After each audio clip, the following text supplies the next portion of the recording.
Las señales del fin muestran que habrá guerras y terremotos en diferentes lugares. Vi volar por en medio del cielo a otro ángel que tenía el Evangelio eterno. Preparad el camino al Señor. Entonces apareció la señal del Hijo del Hombre en el cielo. Pronto aparece en el este una pequeña nube. Es la nube que envuelve al Salvador. Los sepulcros se abren y muchos de los que duermen en el polvo de la tierra serán despertados. Los hijos de Dios participan del gozo y dicha eterna. La bendición, la honra y gloria y dominio sea al que está sentado sobre el trono y al Cordero.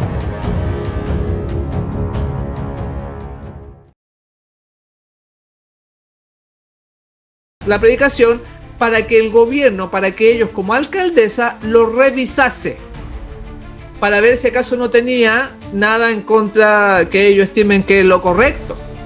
Por eso que no nos imaginamos la batalla que vamos a tener que dar, mis hermanos. Y no puede ser una fe tan valiente. No puede ser una fe que vacile, que diga no estoy seguro, ¿querrá esto el Señor? No, una fe clara. Y para eso tienes que estudiar la Biblia, mi hermano. Ahora tenemos el COVID-19 encima.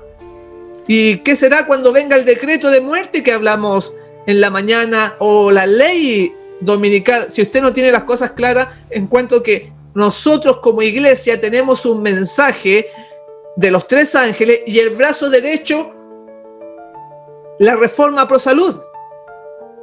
Quiere decir que nosotros dependemos no de la salud de los médicos, de los hospitales, de las clínicas, sino que nosotros velamos por una salud, remedios naturales que Dios dejó a su pueblo.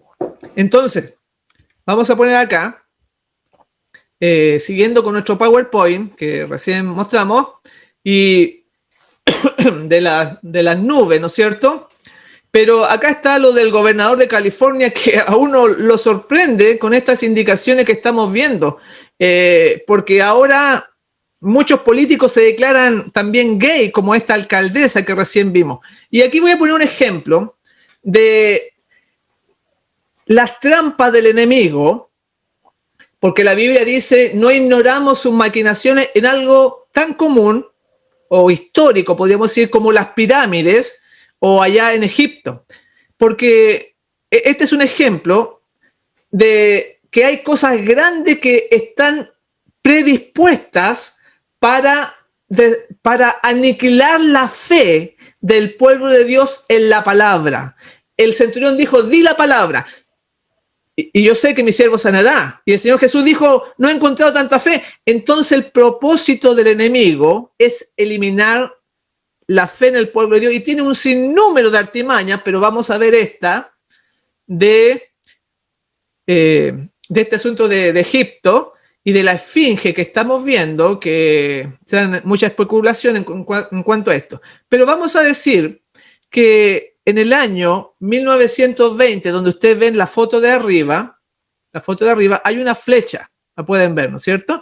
Esa flecha indicaba que esta esfinge era hueca por dentro y tenía varias entradas, como la flecha en la cabeza, y que después en el año 1990, o sea, bueno, ahí que va al revés el número, donde está la flecha roja, ya había sido sellado con cemento, con hormigón, impidiendo que los científicos, que los arqueólogos pudieran entrar a esta escultura, porque tiene por adentro caminos.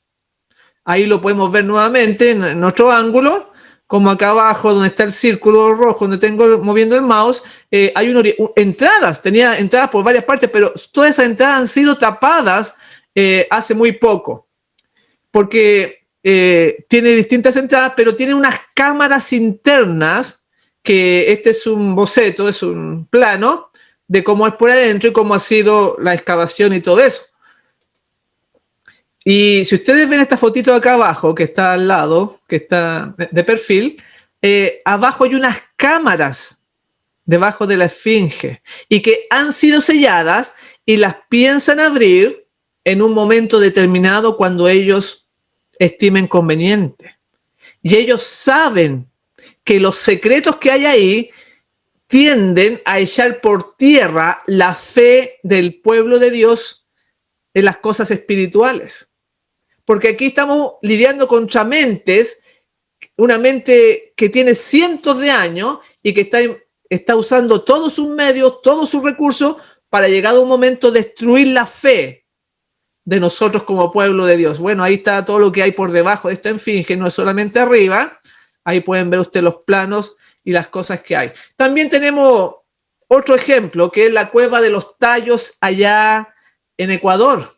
Una cueva muy llamativa que ya ha salido por distintas partes del mundo, pero que se descubrieron cosas sorprendentes como estas planchas que estamos viendo ahí, que estamos presentando. Y ahí aparece una plancha donde aparece una persona o una cosa como un reptil, porque se está dando mucho esto de los reptilianos, que es otro engaño, mis hermanos, para la mente que quiere meterse en estas cosas ocultistas. Así que tenemos que tener mucho cuidado. Y en esa cueva, en Ecuador, fíjense que está muy lejos de Egipto, porque en Egipto están las pirámides, apareció esta pirámide.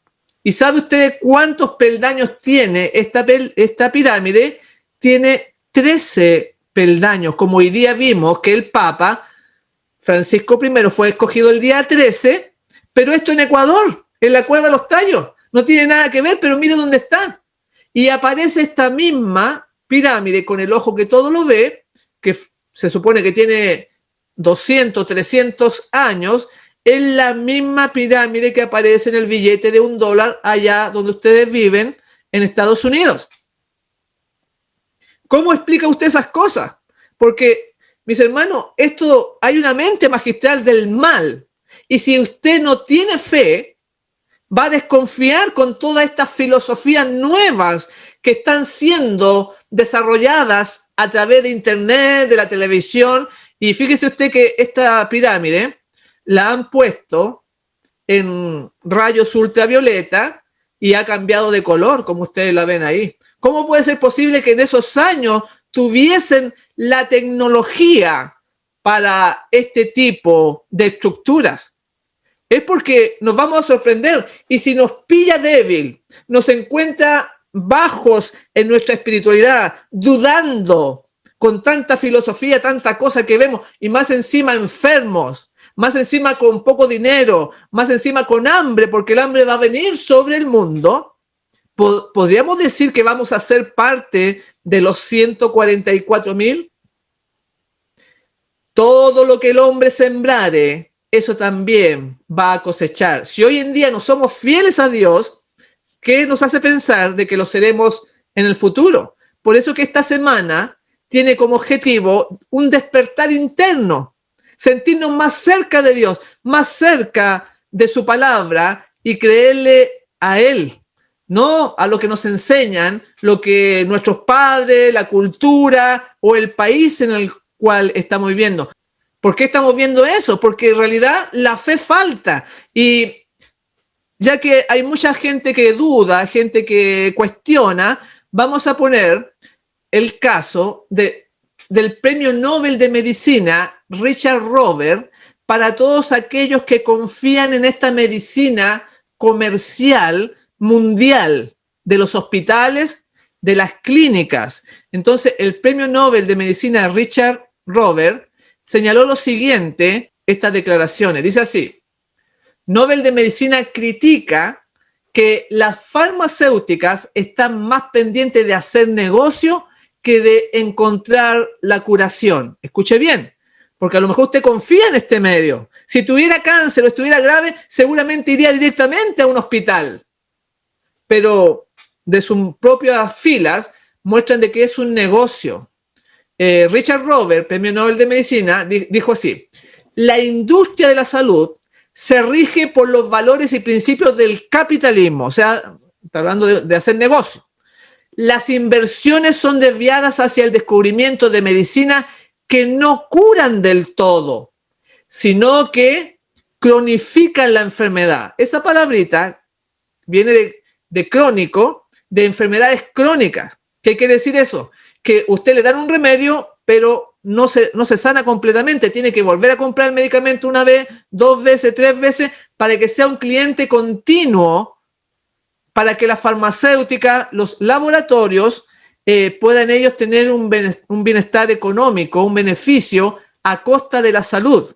Así que ahí estamos viendo que esto es muy grave. En otros artículos dice así: no podemos pensar que las empresas van a buscar curaciones, porque eso no les interesa, dijo Richard Rober, premio Nobel de Medicina en el año 1993, en una entrevista que se les hizo. No solamente aparece eso, sino que hay muchas declaraciones, y nosotros, como adventistas del séptimo día, debiéramos tener claro cuál es la medicina de Dios. Por si alguien no la tiene claro, vamos a verla acá. Ahí me la pasé. La voy a leer porque no la tengo ahí. La voy a leer, dice así: hay muchas maneras de practicar el arte de sanar. Es una cita muy conocida. Pero hay una sola que el cielo aprueba.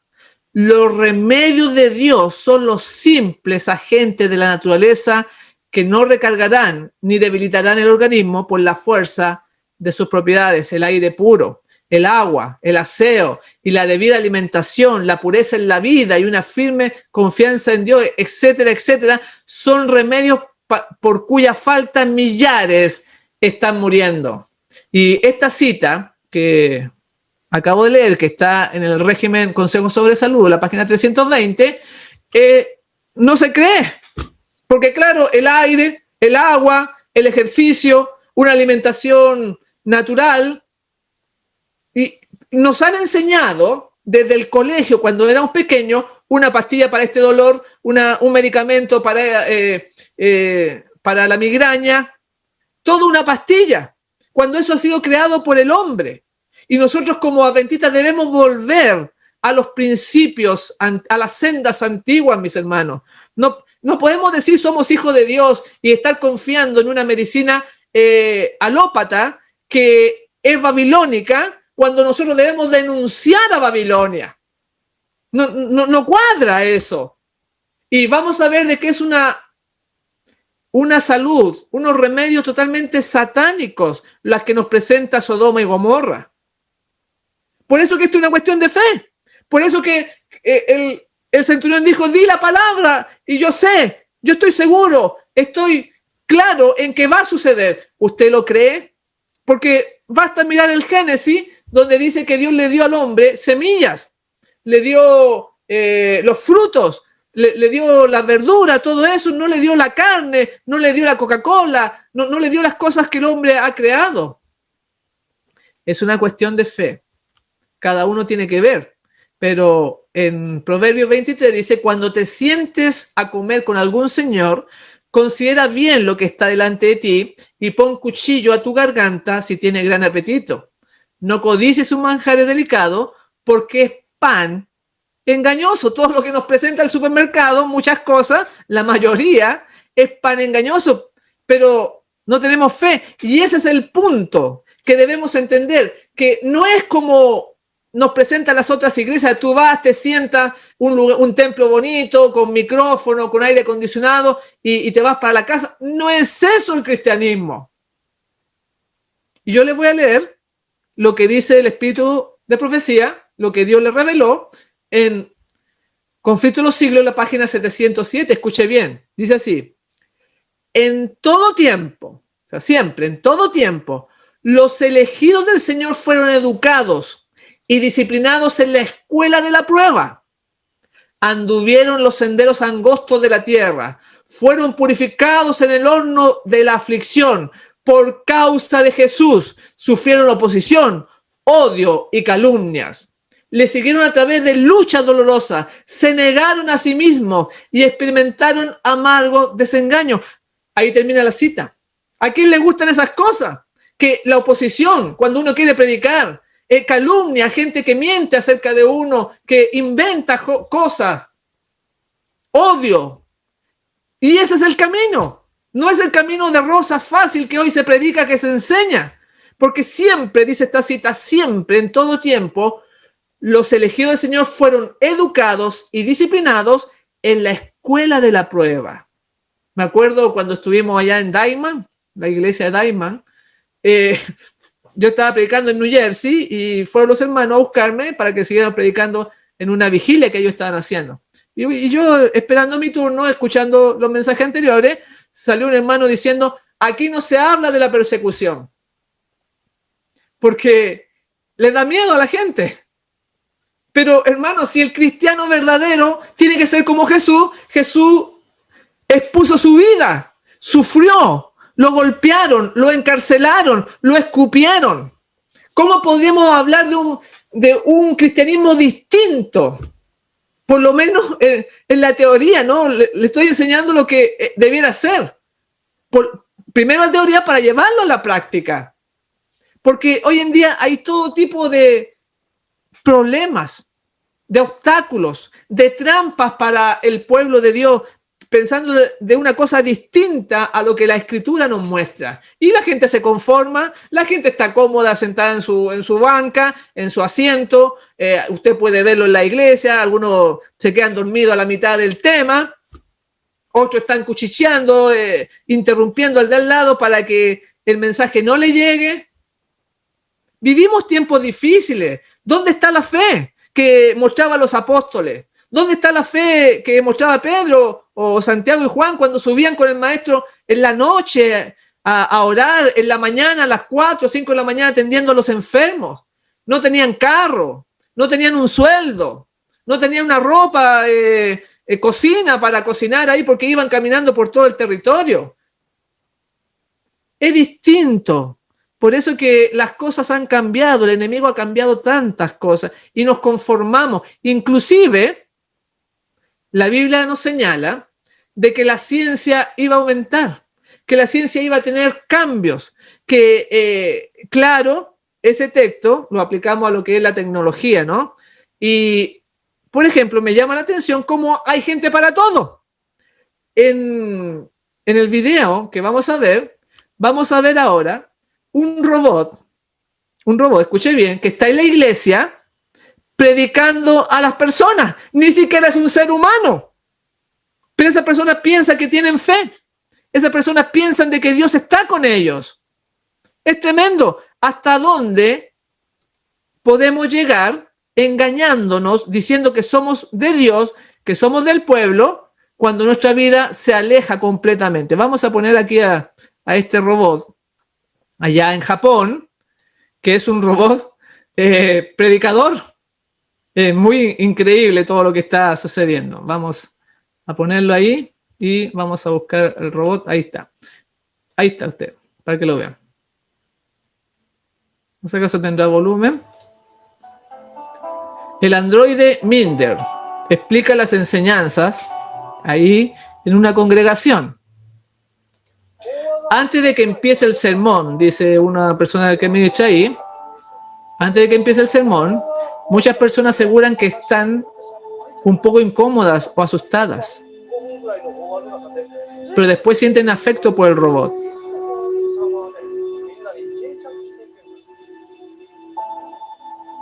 Increíble. Y ahí les predica, les enseña, lo programan, claro, a un robot. Pero a lo que vamos es cómo puede ser que haya gente, que haya personas que en su religión les vaya a enseñar un robot. O sea, que la mentalidad, ¿no?, de su religión. Es tremendo, pero nosotros quizás no caigamos en ejemplos tan burdos, pero sí en otros, acomodando la Biblia a nuestro parecer. En la Revista Herald del 2 de octubre de 1891 dice: no somos salvados como una religión. No somos salvados como una religión.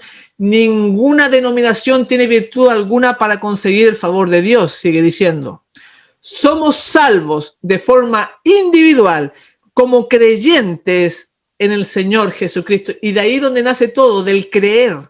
El creyente. Vamos a ser probados de muchas formas. Incluso desde que nos levantamos hasta que nos dormimos durante la noche, hay una serie de pruebas que ni siquiera a veces no nos damos cuenta.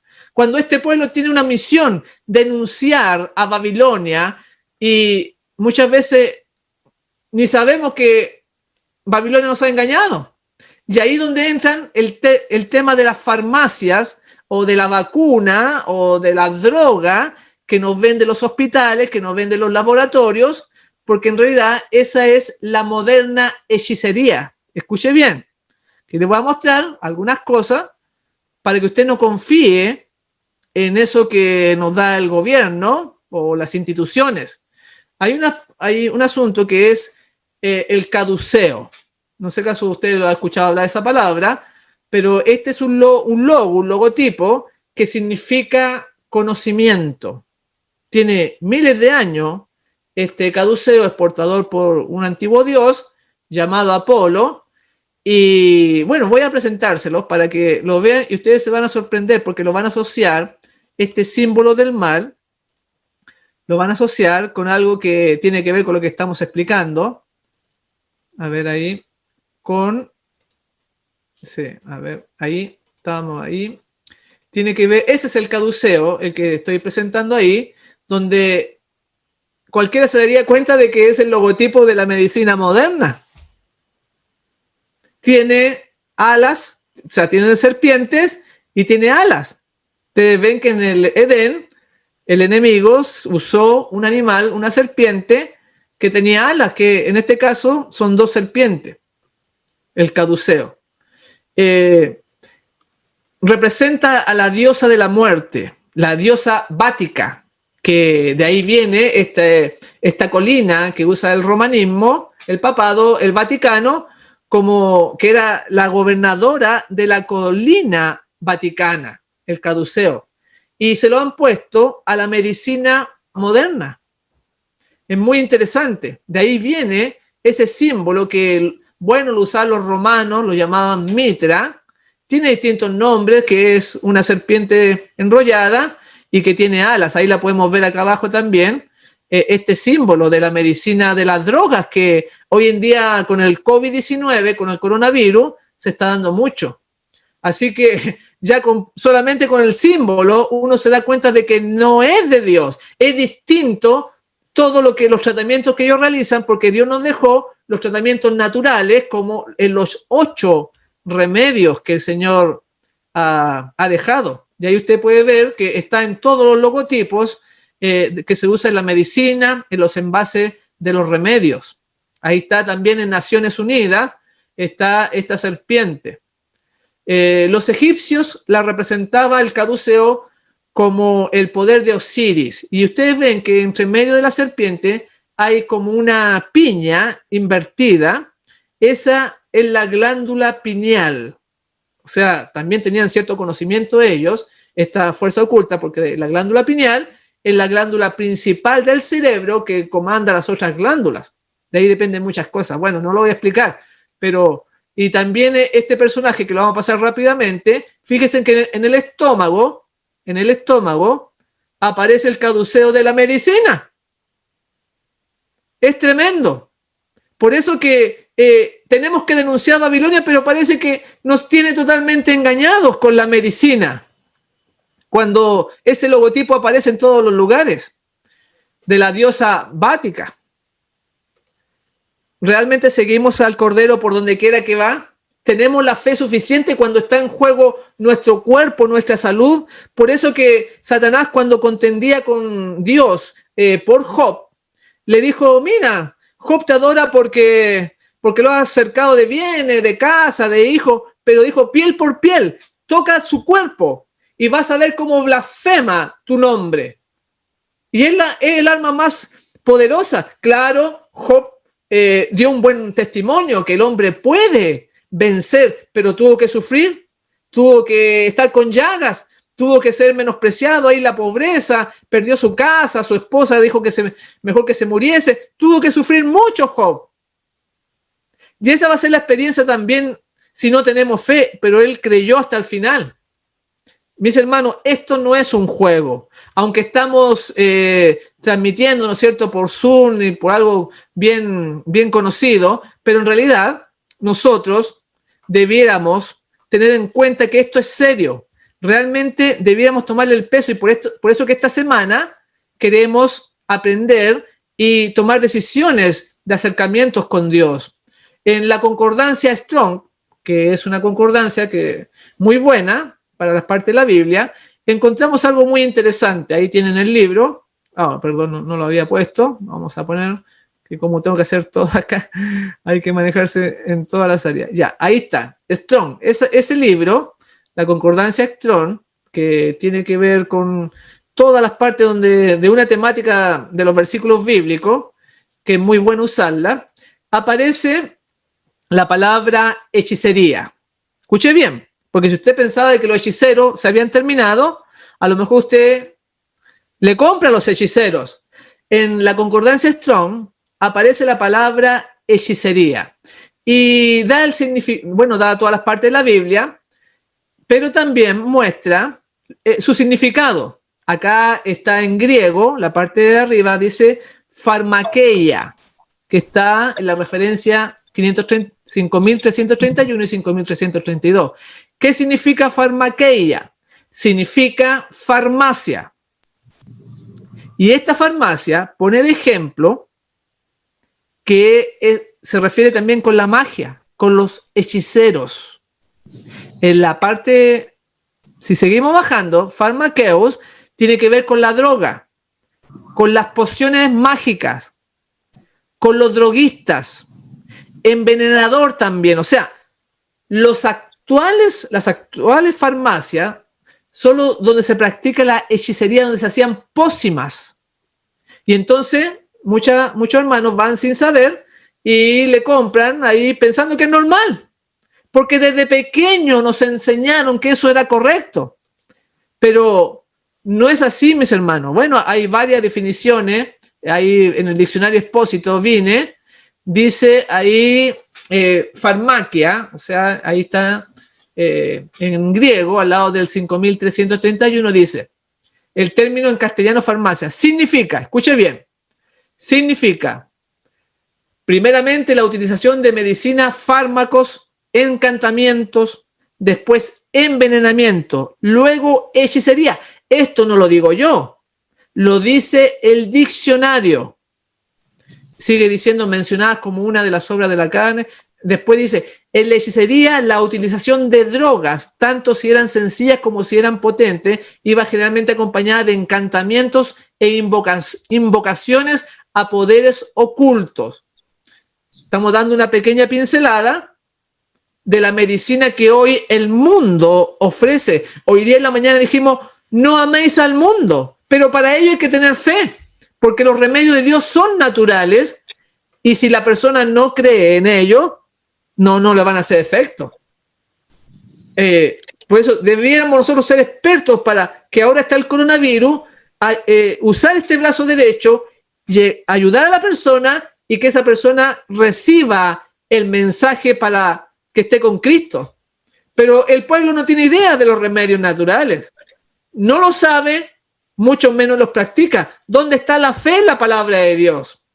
Vamos a ver después, durante esta semana, que por algo el enemigo ha fomentado el tema de la evolución, que echa por tierra varios aspectos, y por eso que el Papa dice que no tiene conflicto con la doctrina bíblica, la evolución, pero sí tiene, porque ellos dicen que como el hombre descendió de animales, del mono, no existe una semana literal de 7 días, como nosotros la conocemos, sino que fueron millones y millones de años. Y si no existe la semana literal, no existe el sábado. Primer ataque. Segundo, si no existe esa semana, ellos dicen que Dios escribió el Génesis como una alegoría, como un cuento para enseñar la creación, entonces que Dios realmente no creó a Adán y Eva, que ellos no se casaron, y entonces usted se puede casar o vivir sin casarse, o con el mismo sexo, con distintos sexos. ¿Me entiende? Echa por tierra las verdades bíblicas, el tema de la evolución, que muchos de nosotros nos han enseñado desde pequeños en el colegio y cuesta sacarse eso. Y el otro que ha echado por tierra es la alimentación, porque si esto fue una alegoría, lo del Génesis, la creación, entonces tú puedes comer frutas sin semilla, porque el Génesis dice, come frutas con semilla, como la naranja, que viene sin semilla. A veces la sandía viene también sandías especiales, o otro ejemplo, la uva, que no tiene semilla. Entonces, ahí está la fe, lo que estamos mencionando. ¿Cómo vamos a a reavivar este pueblo si no confiamos en la palabra? Y cada uno tiene entonces que ver que este asunto de las farmacéuticas no es el plan de Dios. Aquí tenemos otra noticia donde dice: gigantes de la farmacéutica rechazaron hace años desarrollar medicamentos para prevenir pandemias como la del COVID-19. O sea, ellos no invirtieron ahí porque con una vacuna se va a sanar la gente. Y entonces dejaron que esto avanzara, dice esta noticia.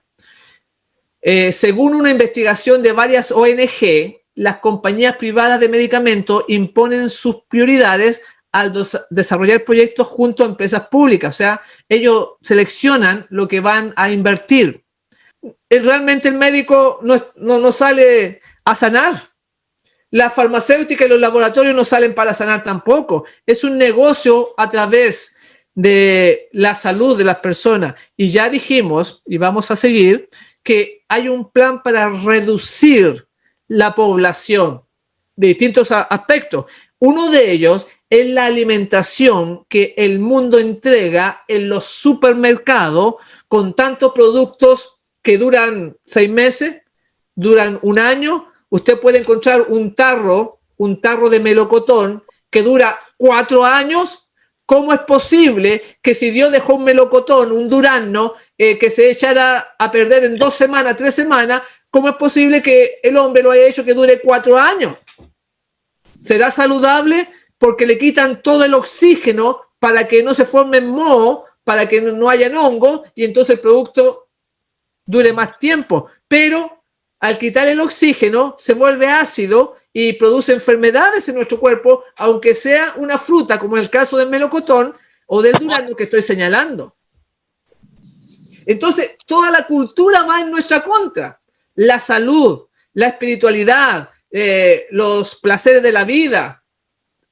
Por eso que el Señor Jesús dijo: ¿hallará fe el Hijo del Hombre cuando Él vuelva en su segunda venida? Y por eso que estamos haciendo esta semana especial, para reavivar esa fe, para fortalecernos y poder cada día estar más cerca de Dios. La Mensajera del Señor nos da otra amonestación acá en Testimonios para la Iglesia, tomo 8, página 129, que dice así. Escuche bien. Muchos que una vez fueron adventistas fervientes están conformándose al mundo. Escuche bien, porque no sirve que usted haya sido fiel en el pasado.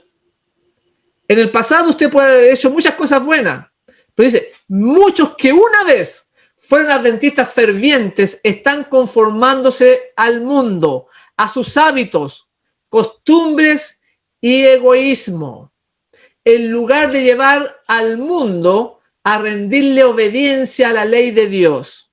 La Iglesia está uniéndose más y más de cerca con el mundo en la transgresión. Cada día la Iglesia se convierte al mundo. ¿Cuántos cristianos profesos no son esclavos de las riquezas? O sea, tampoco es bueno tener mucho. Sigue diciendo: el apetito desordenado y el derroche de dinero para satisfacer deseos egoístas constituye una gran deshonra para Dios. Por eso que el remanente va a ser poco. Imagínense todo lo que dice esta cita, que muchos se están conformando al mundo, a las costumbres, por ejemplo, Navidad o celebraciones que no son bíblicas, y que en lugar de llevar al mundo a rendirle obediencia a la ley de Dios, ellos se rinden al mundo. Por eso que es un pequeño remanente, es un pequeño pueblo que va a estar en pie cuando el Señor vuelva. Ojalá que tú, mi hermano, ojalá que yo velemos para ser parte de ese pueblo.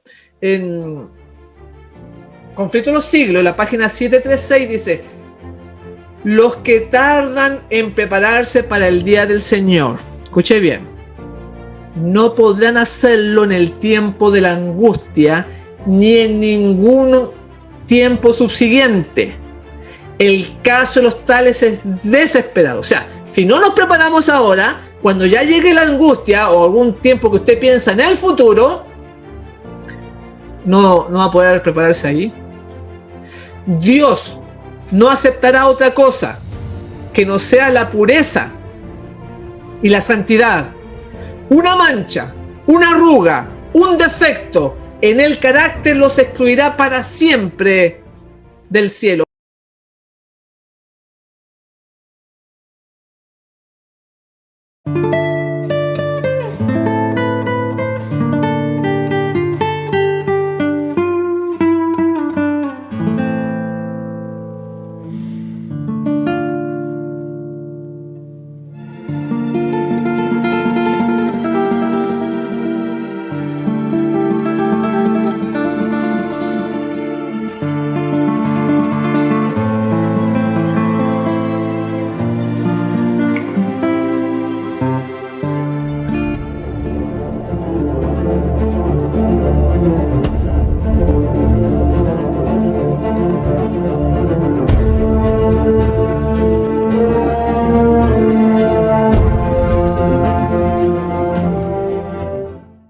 Damos gracias a Dios por el mensaje recibido que nos ayuda a nuestro beneficio espiritual.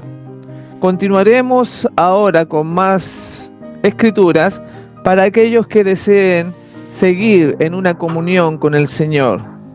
Y la palabra que traemos hoy dice así: cuando los que honran la ley de Dios hayan sido privados de la protección de las leyes humanas, empezará en varios países un movimiento simultáneo para destruirlos. Conforme vaya acercándose el tiempo señalado en el decreto, el pueblo conspirará para extirpar la secta aborrecida. Se convendrá en dar una noche el golpe decisivo que reducirá completamente al silencio la voz disidente y reprensora. El pueblo de Dios, algunos en las celdas de las cárceles, otros escondidos en ignorados escondrijos de bosques y montañas, invocan aún la protección divina. Mientras que por todas partes, compañía de hombres armados, instigados por legiones de ángeles malos, se disponen a emprender la obra de muerte. Entonces, en la hora de supremo apuro, es cuando el Dios de Israel intervendrá para librar a sus escogidos.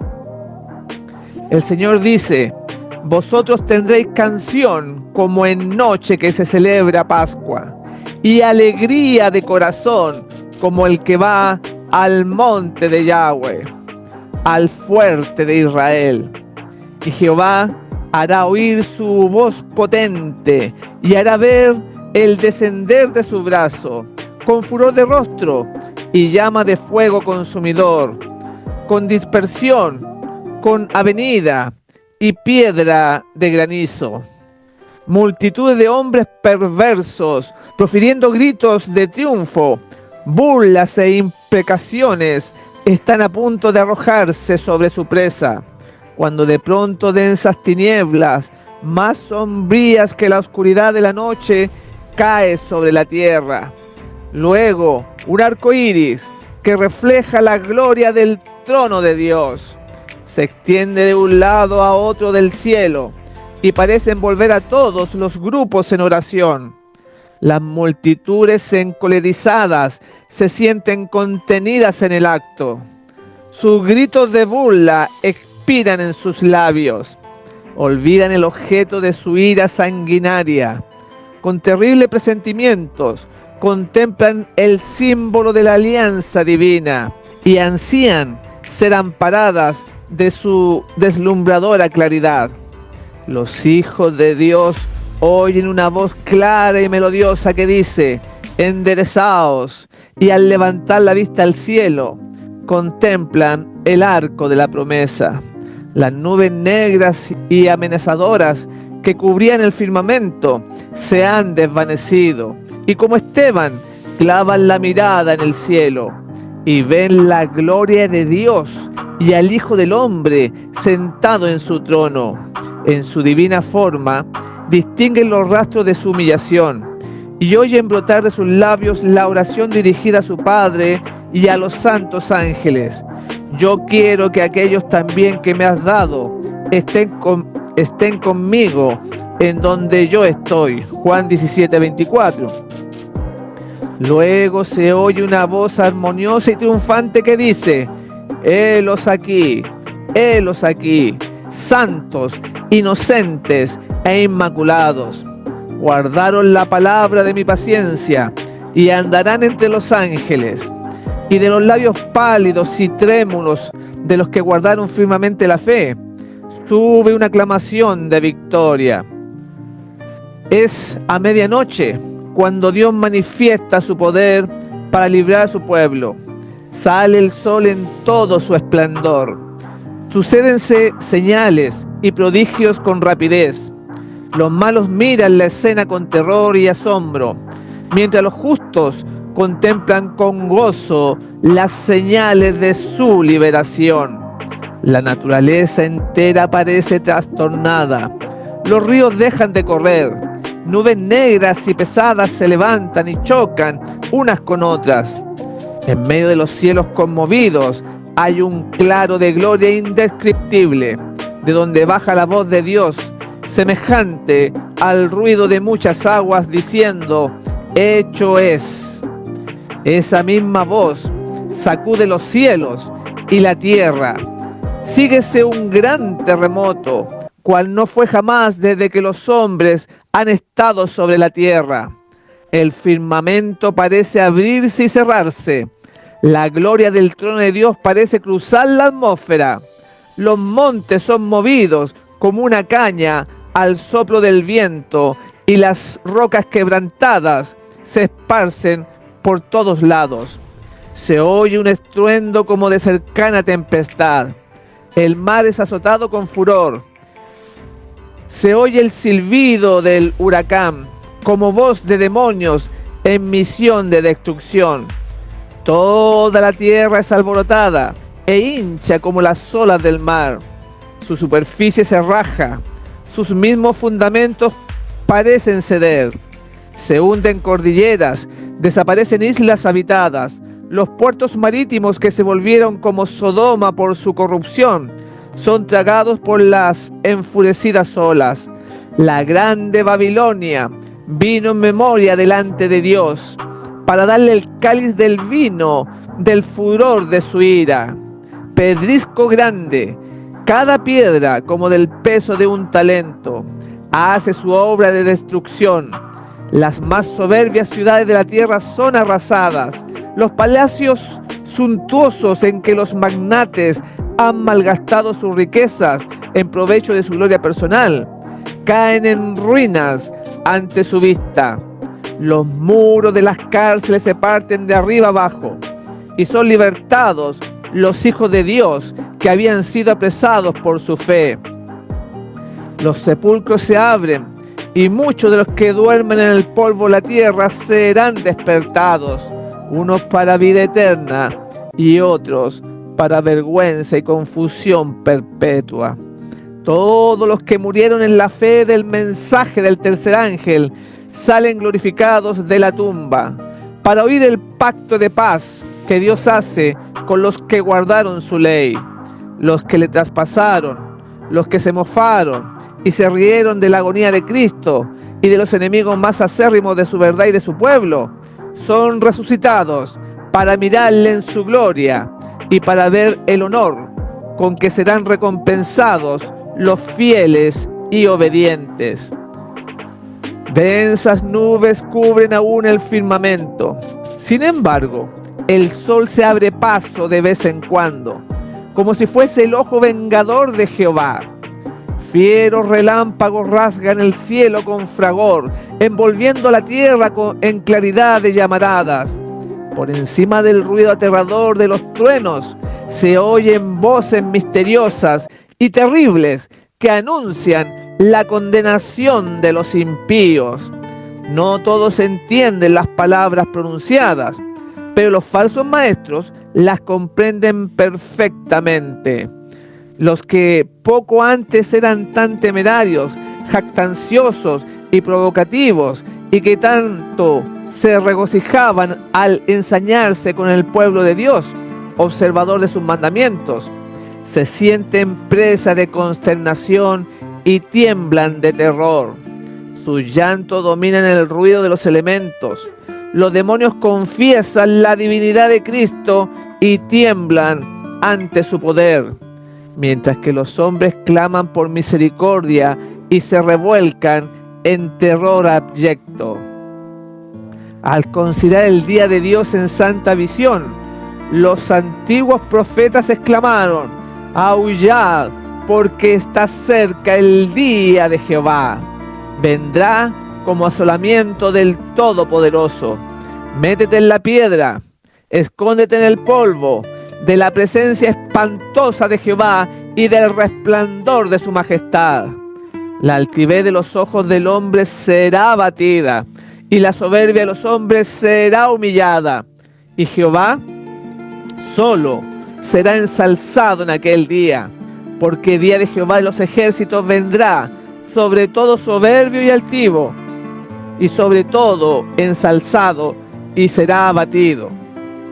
Aquel día arrojará el hombre a los topos y murciélagos, sus ídolos de plata y sus ídolos de oro, que le hicieron para que adorase, y se entrarán en las hendiduras de las rocas y en las cavernas de las peñas, por la presencia formidable de Jehová y por el resplandor de su majestad, cuando se levantare para herir la tierra. Por un desgarrón de las nubes, una estrella arroja rayos de luz, cuyo brillo queda cuadruplicado por el contraste con la oscuridad. Significa esperanza y júbilo para los fieles, pero severidad para los transgresores de la ley de Dios. Los que todos lo sacrificaron por Cristo, entonces, seguros como escondidos en los pliegues del pabellón de Dios, fueron probados, y ante el mundo y los despreciadores de la verdad demostraron su fidelidad a aquel que murió por ellos. Un cambio maravilloso se ha realizado en aquellos que conservaron su integridad ante la misma muerte. Han sido librados como por ensalmo de la sombría y terrible tiranía de los hombres vueltos demonios. Sus semblantes, poco antes tan pálidos, tan llenos de ansiedad y tan macilentos, brillan ahora de admiración, fe y amor. Sus voces se elevan en canto triunfal. Dios es nuestro refugio y fortaleza, socorro muy bien experimentado en las angustias. Por tanto, no temeremos, aunque la tierra sea removida, y aunque las montañas se trasladen al centro de los mares, aunque bramen y se turben sus aguas, aunque tiemblen las montañas a causa de su bravura. Mientras estas palabras de santa confianza se elevan hacia Dios, las nubes se retiran y el cielo estrellado brilla con esplendor indescriptible, en contraste con el firmamento negro y severo en ambos lados. La magnificencia de la ciudad celestial rebosa por las puertas entreabiertas. Entonces aparece en el cielo una mano que sostiene dos tablas de piedra puestas una sobre otra. El profeta dice: denunciarán los cielos su justicia, porque Dios es el juez. Esta ley santa, justicia de Dios, que entre truenos y llamas fue proclamada desde el Sinaí como guía de la vida, se revela ahora a los hombres como norma del juicio. La mano abre las tablas en las cuales se ven los preceptos del decálogo inscritos como con letras de fuego. Las palabras son tan distintas que todos pueden leerlas. La memoria se despierta. Las tinieblas de la superstición y de la herejía desaparecen de todos los espíritus. Y las 10 palabras de Dios, breves, inteligibles y llenas de autoridad, se presentan a la vista de todos los habitantes de la tierra. Es imposible describir el horror y la desesperación de aquellos que pisotearon los santos preceptos de Dios. El Señor les había dado su ley, con la cual hubieran podido comparar su carácter y ver sus defectos, mientras que había aún oportunidad para arrepentirse y reformarse. Pero con el afán de asegurarse el favor del mundo, pusieron a un lado los preceptos de la ley y enseñaron a otros a transgredirlos. Se empeñaron en obligar al pueblo de Dios a que profanase su sábado. Ahora los condena aquella misma ley que despreciaron. Ya echan de ver que no tienen disculpa. Eligieron a quien querían servir y adorar. Entonces vosotros volveréis y echaréis de ver la diferencia que hay entre el justo y el injusto, entre aquel que sirve a Dios y aquel que no le sirve. Los enemigos de la ley de Dios, desde los ministros hasta el más insignificante entre ellos, adquieren un nuevo concepto de lo que es la verdad y el deber. Reconocen demasiado tarde que el día de reposo del cuarto mandamiento es el sello del Dios vivo. Ven demasiado tarde la verdadera naturaleza de su falso día de reposo, el fundamento arenoso sobre el cual construyeron. Se dan cuenta de que han estado luchando contra Dios. Los maestros de la religión condujeron las almas a la perdición mientras profesaban guiarlas hacia las puertas del paraíso. No se sabrá antes del día del juicio final cuán grande es la responsabilidad de los que desempeñan un cargo sagrado y cuán terribles son los resultados de su infidelidad. Solo en la eternidad podrá apreciarse debidamente la pérdida de una sola alma. Terrible será la suerte de aquel a quienes Dios diga: apártate, mal servidor. Desde el cielo se oye la voz de Dios que proclama el día y la hora de la venida de Jesús y promulga a su pueblo el pacto eterno. Sus palabras resuenan por la tierra como el estruendo de los más estrepitosos truenos. El Israel de Dios escucha con los ojos elevados al cielo. Sus semblantes se iluminan con la gloria divina y brillan cual brillara el rostro de Moisés cuando bajó del Sinaí. Los malos no los pueden mirar, y cuando la bendición es pronunciada sobre los que honraron a Dios, santificando su sábado, se oye un inmenso grito de victoria. Pronto aparece en el este una pequeña nube negra de un tamaño como la mitad de la palma de la mano. Es la nube que envuelve al Salvador y que a la distancia parece rodeada de oscuridad. El pueblo de Dios sabe que es la señal del Hijo del Hombre. En silencio solemne la contemplan mientras va acercándose a la tierra, volviéndose más luminosa y más gloriosa hasta convertirse en una gran nube blanca, cuya base es como fuego consumidor, y sobre ella el arco iris del pacto. Jesús marcha al frente como gran conquistador. Ya no es varón de dolores, que haya de beber el amargo cáliz de la ignominia y de la maldición. Victorioso en el cielo y en la tierra, viene a juzgar a vivos y muertos.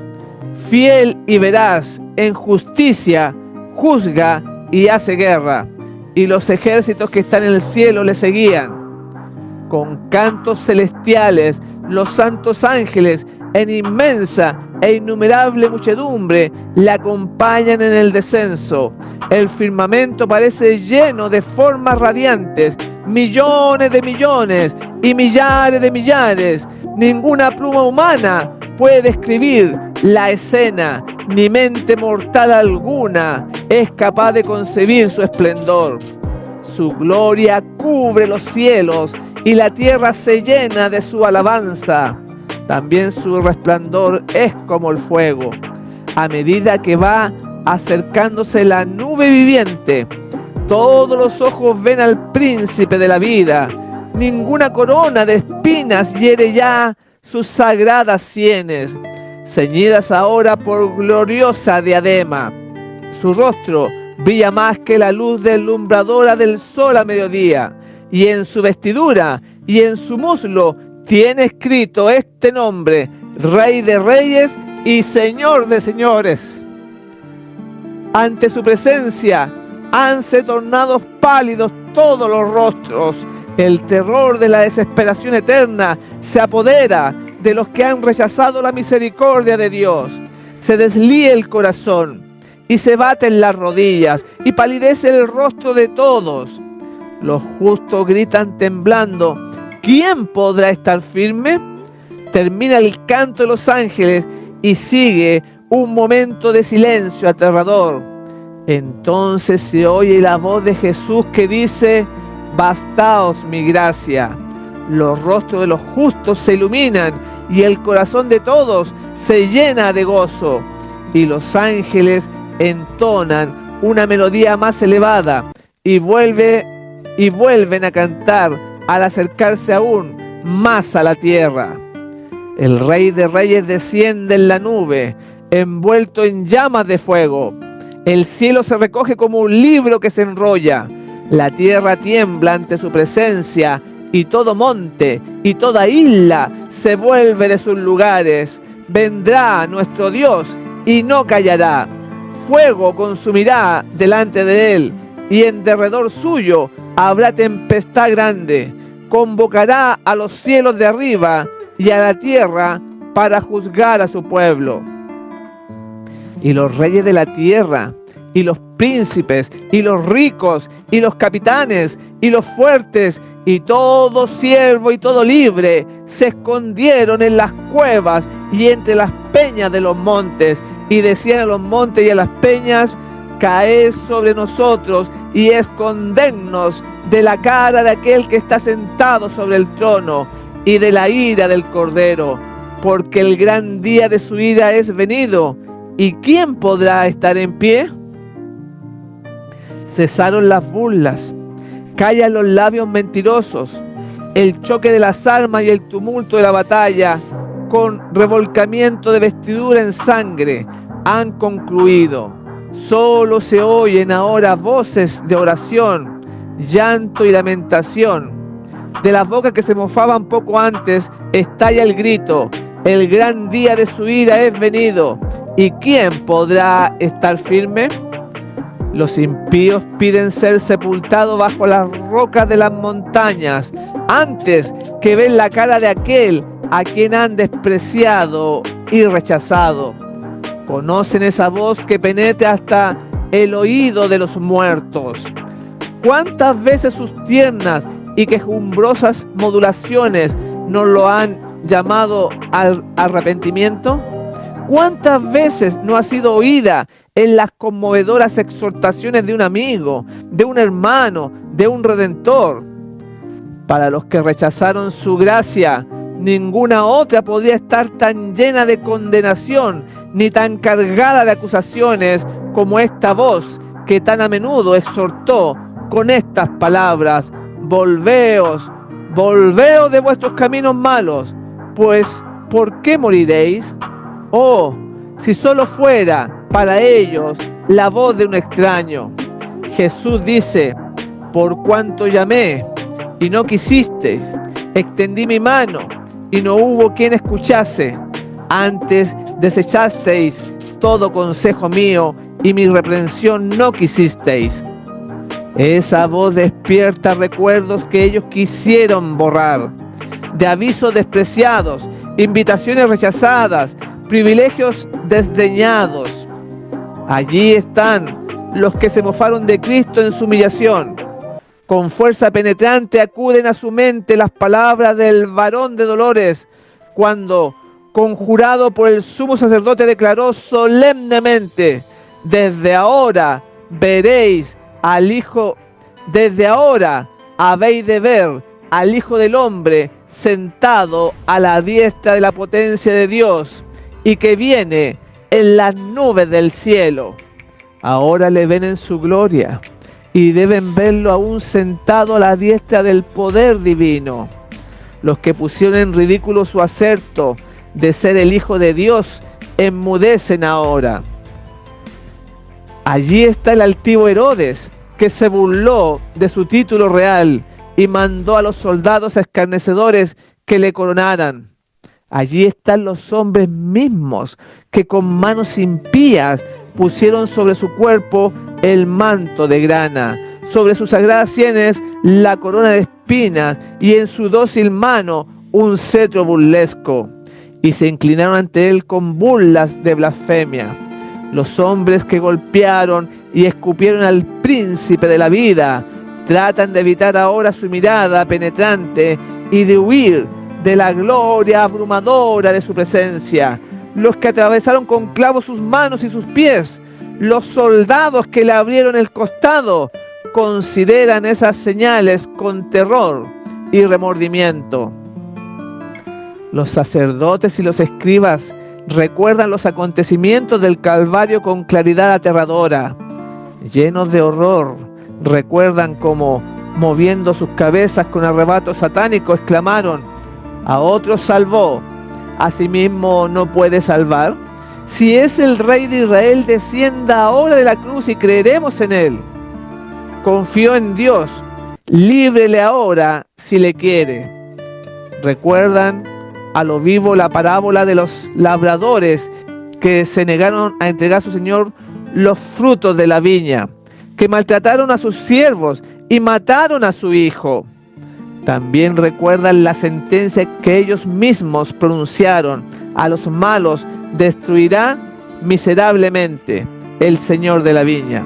Los sacerdotes y escribas ven el pecado y el castigo de aquellos malos labradores, su propia conducta y su propia y merecida suerte. Y entonces se levanta un grito de agonía mortal, más fuerte que los gritos de sea crucificado, que resonaron por las calles de Jerusalén. Estalla el clamor terrible y desesperado: es el Hijo de Dios, es el verdadero Mesías. Tratan de huir de la presencia del Rey de Reyes. En vano tratan de esconderse en las hondas cuevas de la tierra desgarrada por la conmoción de los elementos. En la vida de todos los que rechazan la verdad, hay momentos en que la conciencia se despierta, en que la memoria evoca el recuerdo aterrador de una vida de hipocresía y el alma se siente atormentada de vanos pesares. Mas, ¿qué es eso comparado con el remordimiento que se experimentará aquel día cuando viniere cual huracán vuestro espanto y vuestra calamidad como torbellino? Los que habrían querido matar a Cristo y a su pueblo fiel son ahora testigos de la gloria que descansa sobre ellos. En medio de su terror, oyen las voces de los santos que exclaman en unánime júbilo: he aquí, este es nuestro Dios, le hemos esperado y Él nos salvará.